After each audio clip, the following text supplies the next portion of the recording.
Welcome back to the channel, everybody. Thank you so much for joining me and allowing me to continue to be your daily advocate. If you're new here or you're not subscribed for any reason, please do me a huge favor and hit the subscribe button. Thank you to all of you who have been watching and following me for so long. It truly means a lot, and I'm glad that I can be this person. We currently have some massive decisions coming down the pipeline in the Ripple SEC case. These decisions are really going to lay the groundwork for whether we're going to see a settlement or this thing is going to go the distance. The worse this goes for the SEC, the more likely they are going to be to try to drive a settlement, because they are not going to want to take a loss in court to Ripple and possibly create a framework for every other cryptocurrency company to follow and ultimately beat the SEC. This current lawsuit has huge power implications for the SEC, and that's why these upcoming decisions are going to be so critical to how this case moves forward. Right here we have John Deaton, and he says we are currently waiting on Judge Torres' ruling on the motion to strike fair notice defense and individual defendants' motion to dismiss. I also believe Judge Netburn's ruling on the 63 emails and the Estabrook notes come down any day. So these are really the huge motions we're currently waiting on.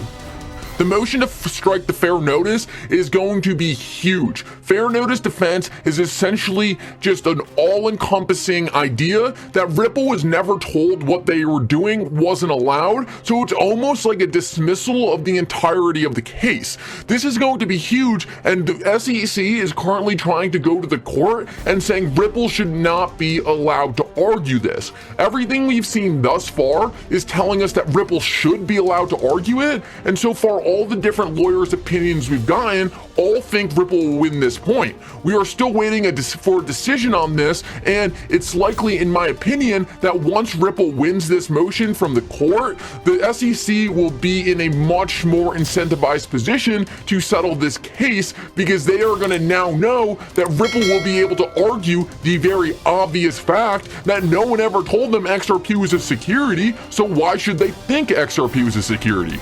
We also have the 63 emails surrounding Bill Hinman's Ethereum free pass speech. The judge needs to make a determination on whether or not this free pass speech was all Bill Hinman's personal opinion or it was SEC guided. No matter which way this one falls, I believe it's going to be negative for the SEC. Either they're going to have to compare Ethereum to XRP and say why Ethereum isn't a security and XRP is, which is impossible, or they're going to have to hand over all the emails to Ripple and all the different connections Bill Hinman had to the Ethereum Alliance. I think Ripple's likely sitting on this and seeing which evidence they're going to have given over to them, but either way, I think this one falls in Ripple's favor, and they're likely just taking their time and seeing which way this plays out and where they're going to take this case next.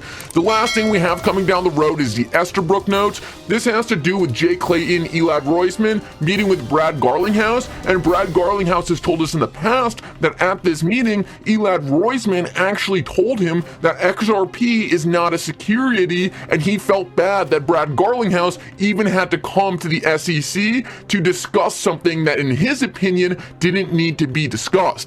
This is obviously extremely exculpatory for the SEC and kind of demolishes their entire case against Ripple. I've seen lawyers kind of going both ways on this, whether or not they believe Ripple will be able to get these notes. I think these are going to be huge for the case going forward, because if Ripple gets these notes, the SEC is likely going to lose the case flat out. But if Ripple doesn't get these notes, the SEC is going to be in a much better position to settle this case with maybe some factors still in their favor. Maybe they get more money, we're going to have to see, but this is a huge decision coming down the pipeline, because if one of the SEC commissioners was telling Ripple during the process that the SEC suit alleges Ripple was doing something wrong, if one of the commissioners was telling Ripple, no, you're actually doing everything right, and what you're doing isn't illegal at all, XRP isn't a security, well, that defeats their entire case. So this is obviously a huge motion. So now that we know what motions we have coming down the pipeline, when can we expect them to take place? And this was a huge thing that John Deaton mentioned today. John Deaton actually says that there is a 6-month list that could guarantee these rulings by the end of the month. And essentially what this is every single year, 2 times a year, federal judges submit a list to Congress of the motions pending for 6 months or longer. The next list is due March 31st. If Judge Torres doesn't issue a ruling on the pending motions, she must report these motions for inclusions on the 6-month list. So John Deaton is making the astute observation that a lot of these decisions have already been overdue for a long time, and Judge Torres is likely going to make a decision on these very soon. On top of this, at the end of March, she's going to have to submit a list to Congress of all her open litigation claims that have been open for longer than 6 months, which all of these claims have been. John Deaton thinks it's highly probable that rather than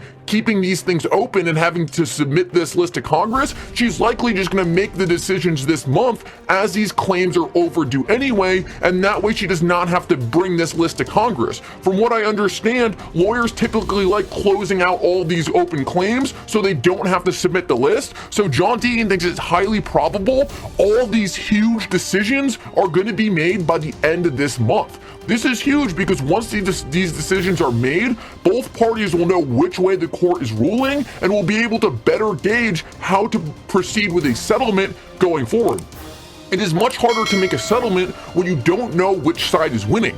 Once these rulings are made, it's going to be very obvious which way the court is leaning, and will give the two parties a better idea of, say, is Ripple going to get the high side of the fine or the low side of the fine? And that's the kind of settlement negotiations we need to be pushed into place, and the only way that's going to happen is once these huge rulings are made. Both these parties have already come such a long way, it doesn't make sense to start speculating or start drafting settlements. Maybe they've already drafted settlements, but finalizing it before you know all the final decisions. Let's keep moving now, and I want to get into what I believe is one of the most fascinating things about all of Ripple, and that is the high quality people from all over the US government, the US Treasury, the US Federal Reserve, who all make their way to Ripple. I have never seen a company with the caliber of people that Ripple recruits, and I wanted to show you this video because I believe this perfectly plays into what I'm saying.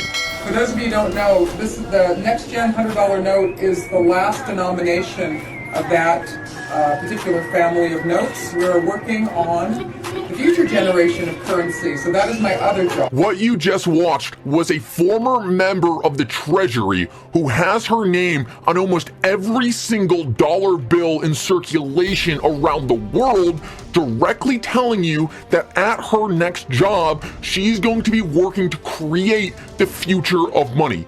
And where does she go? She goes directly to the board of Ripple. It is insane the caliber of people Ripple recruits. It's almost like it was all a plan to put these high level in place at the next company that will be used to change the US financial system. And it's not just her. We also have Craig Phillips, who worked at BlackRock for over 12 years and helped custody almost a third of the world's assets. Who goes from BlackRock to a company like Ripple unless there is a larger plan at place? You also have Sandy O'Connor, who also worked at the Federal Reserve and Treasury and worked at JP Morgan for over 35 years. These are not places you leave on a whim. These are places you leave to go somewhere or go to a company that is changing the world and going to be a bigger player than these already established giants. This is huge, and what I want to talk about now is why these people are going to Ripple, because I believe that is the most important thing we're going to talk about here.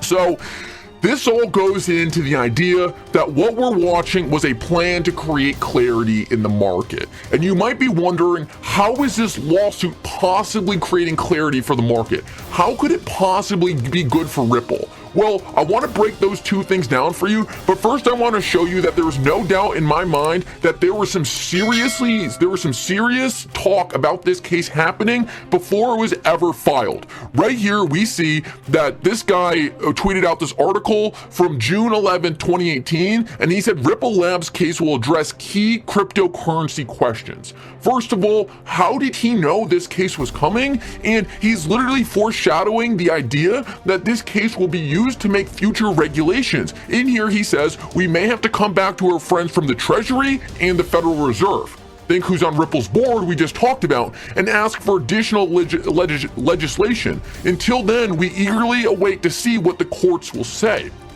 So this guy is literally telling us back in 2018, before the Ripple lawsuit was even made public, that this lawsuit was going to be key in deciding key issues in the cryptocurrency space and is going to create the basis for regulation going forward. He says we might have to go back and improve on some things, touch up some details, but this is the case that's going to lay the groundwork. So how is this so good for Ripple? Well, I kind of broke it down in an overly simplified diagram, but I think it makes it easier. So before this case started, there was virtually zero path for XRP to have any status outside of ambiguity. Everyone knew that XRP was in a regulatory purgatory, and this prevented banks and financial institutions in the US from fully using it. So XRP was fully getting the big X before this lawsuit took place, and there was no signs of clarity coming. But after this lawsuit, it actually turned this certain X into a yes or no equation. It put yes on the table because this lawsuit has the ability to solve the uncertainty problem. Suddenly, X isn't the only answer, no is not the only answer, and uncertainty is going to lead. Rather now, and I think Ripple's going to win, but taking it from the most pessimistic view possible, now you have a 50-50 chance, and no matter what, 100% chance of XRP having certainty. It's either a security or not. And whether or not it even matters if it's declared a security, which I don't think it will be, this is going to give banks and financial institutions the certainty they need to deal with the asset. Before this lawsuit, there was an 100% chance that XRP was going to get zero clarity. Now there's a 100% chance XRP will get clarity. Whether or not it's the result we want doesn't matter. Clarity is coming, and it wasn't coming before this case was filed. I just tried to drive this home for you, and let me show you why this could actually be a very beneficial thing. And I think it's so crazy because just listen to Gary, what Gary Gensler says here, and then I'm going to break it down. Can a security token transform to be something else? And a group of venture capitalists went into the SEC 10 days ago. They've circulated paperwork to a lot of people, and they're sort of saying, believe us, we get you, we're with you, SEC, but we have a bunch of clients that are going to evolve to be a consumable token. I kind of don't think this is going to work. I don't think there's any precedent in the law for security to transform to be something else, but this is an issue on the table and it's a worthy debate. So at the end, he kind of goes off to say that at the end of the day, he thinks it's all securities, and he doesn't think any of these tactics are going to work by trying to make something not a security.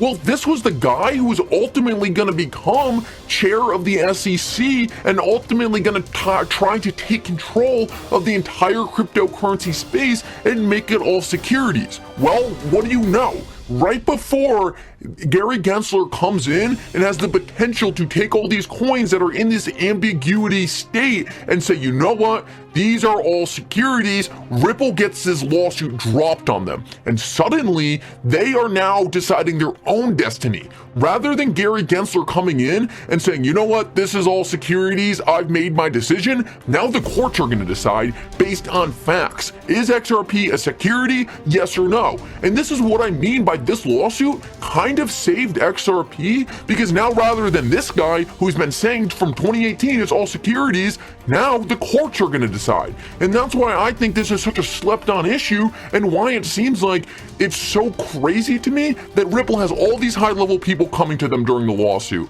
We have people foreshadowing the fact that this lawsuit was going to happen before it was even filed, and then we find out that this lawsuit may end up benefiting Ripple way more than it ever hurt them. These are the things that make me think this was all a plan, and I find this so interesting. And I think last of all, before we end this video, The SEC knew they had no chance of winning this lawsuit. So enjoy your day, everybody. I'm always here for you. Leave any comments or questions below, and be sure to subscribe. But thanks, everybody. I really appreciate you. Enjoy your day, and I always have your back. So thanks so much, everybody.